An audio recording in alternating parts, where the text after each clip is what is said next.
आपको पता है, वो नहीं दिया जो एक क्वेश्चन पूछ रहा है। आइए समझते हैं। क्वेश्चन कह रहा है कि बिना वायु प्रदूषण वाली प्राकृतिक बारिश के पानी का पीएच थोड़ा अम्लीय होता है। यह मुख्य रूप से वायुमंडल की किस गैस के घुलने के कारण होता है।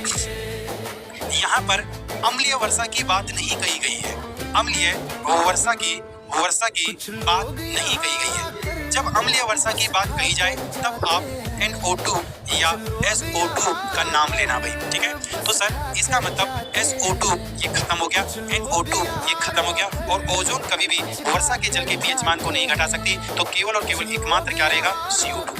अब ध्यान से समझना, बिना प्रदूषण the pH of unpolluted natural rain water is slightly acidic. अब इसका कारण क्या है? जैसे देखो भाई, जैसे ही ये वर्षा का जल नीचे आया, ये वर्षा का जल जैसे ही नीचे आया तो ये हमारा वायु है, और वायु के अंदर एक ऐसी गैस है जिसको बोलते हैं CO2 गैस। ये प्रदूषित गैस नहीं है, ये प्रदूषित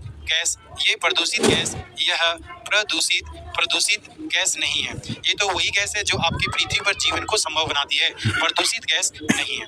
लेकिन एक बात याद रख लेना, जब इस जल के साथ ये CO2 गैस मिक्स होती है तो H2CO3 एक एसिड का निर्माण होता है जिसको कार्बोनिक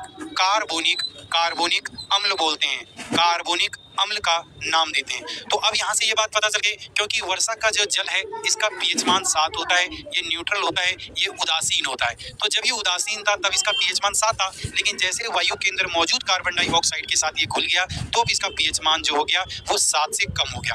इसका पीएच मान 7 से कम हो गया, इसका मतलब ये अम्लीय प्रकृति का हो गया।